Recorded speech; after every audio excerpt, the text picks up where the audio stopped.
नमस्ते दोस्तों, मैं ही अक्षय और आज हम बात करने वाले हैं एक बहुत इम्पोर्टेंट टॉपिक पर। यूएस ने इंडिया पर टैरिफ्स इंक्रीज कर दिए हैं। ये सिर्फ न्यूज़ की बात नहीं है, बल्कि हमारी डेली लाइफ और हमारे देश की इकोनॉमी पर इसका डायरेक्ट इम्पैक्ट होगा। तो चलिए समझते हैं एक सिंपल शब्दों में कि हमारे इस चीज़ों से क्या बदलने वाला है और हमें ऐसे इंडियन क्या करना चाहिए। तो इसके लिए हम डिफरेंट सेक्शन को समझेंगे, बट सबसे पहले हम चीज़ समझते हैं कि what are tariffs, what happen, कि ठीक है टैरिफ्स होते क्या है।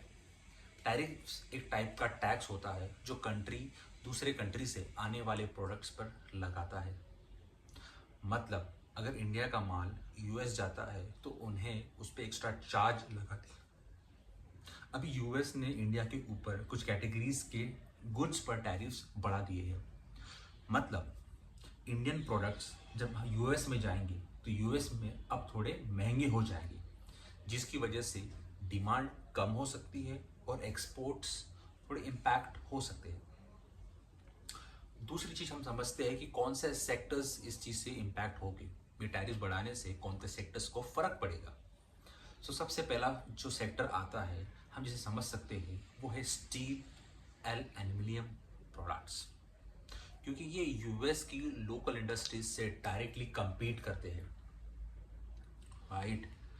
दूसरा सेक्टर आता है जो कि टेक्सटाइल्स एंड गारमेंट से रिलेटेड है, जो इंडिया का एक मेजर एक्सपोर्ट है।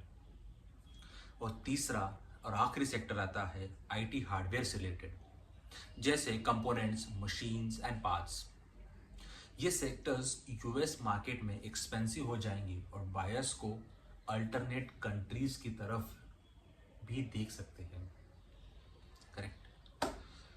तो दोस्तों हम इसके बाद जो सेक्शन हम जो डिस्कस करते हैं कि इससे क्या फ़र्क पड़ेगा इंडिया को, इसके लिए क्या मतलब हुआ, करेक्ट। तो हम समझते हैं कि शॉर्ट टर्म में एक्सपोर्टर्स को दिक्कत हो सकती है, क्योंकि उनके सेल्स यूएस में थोड़े कम है हो सकते हैं, करेक्ट। लेकिन अगर हम इस लॉन्ग टर्म की अपॉर्चुनिटी पे हम सोचते हैं कि ये एक इंडिया के लिए एक अच्छी अपॉर्चुनिटी भी हो सकती है, व्हाई नॉट। क्योंकि इंडिया को अब और मार्केट्स एक्सप्लोर करने का चांस मिलेगा, जैसे कि हमने अभी तक टैप नहीं किए यूरोप, मिडल ईस्ट और एशिया पैसिफिक कंट्रीज। इन सेक्टर्स के लिए ये हम मार्केट एक्सप्लोर कर सकते हैं। सबसे बड़ी बात ये हमें याद दिलाता है कि हमें अपने लोकल कंजम्पशंस और लोकल इंडस्ट्रीज को स्ट्रॉन्ग करना है, राइट।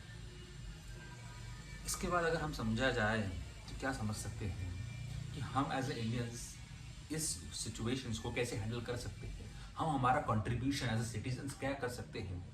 तो दोस्तों यही वक्त है जब हम एज इंडियन सिटीजन्स अपने रोल प्ले कर सकते हैं। अगर यूएस हमारे प्रोडक्ट्स को महंगे कर रहा है तो हम इंडियंस अपने देश के प्रोडक्ट्स को अडॉप्ट करके उनकी डिमांड बढ़ा सकते हैं। जो एक्सपोर्ट होता है वो हम अगर यहाँ पे उसका यूज़ करते हैं उसे बढ़ा सकते हैं, ठीक है। तो आप क्या कर सकते हो, डेली लाइफ में इंडियन ब्रांड्स और लोकल प्रोडक्ट्स को प्रेफरेंस दो। जो चीज़ें इंडिया में बन रही है उनको फॉरेन आइटम्स के ऊपर चूज़ करो, it's your responsibility. Social media पर भी अवेयरनेस क्रिएट करो। मैंने एक स्लोगन बनाया है कि be Indian and buy Indian.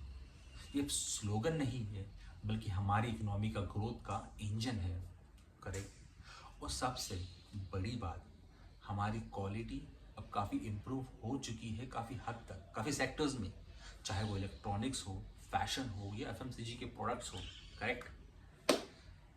तो बेहतर है दोस्तों कि हम यूएस के टैरिफ डिसीजंस को एक चैलेंज मत देखो, बल्कि एक चांस समझो कि हम अपने लोकल इंडस्ट्रीज को और ज़्यादा स्ट्रॉन्ग बना सकते हैं, करेक्ट। आप मुझे कमेंट्स में ज़रूर बताना आप अपनी डेली लाइफ में कौन सी एक ऐसी चीज़ है जो फॉरेन ब्रांड से हटाकर इंडियन ब्रांड को प्रेफर करना वाले हो। अगर ये वीडियो आपको यूज़फुल लगा तो प्लीज़ लाइक कीजिएगा और अपने दोस्तों के साथ शेयर ज़रूर कीजिएगा। और अगर नए हो इस चैनल के लिए तो प्लीज़ सब्सक्राइब करना मत भूलना। और हाँ, मुझे ये भी बताने की बताइए कि नेक्स्ट वीडियो आप किस टॉपिक पर देखना चाहते हैं या कौन सा चीज़ जो आप समझना चाहते हो। So till then, be Indian and buy Indian, और अपने देश की इकोनॉमी को सपोर्ट कीजिए।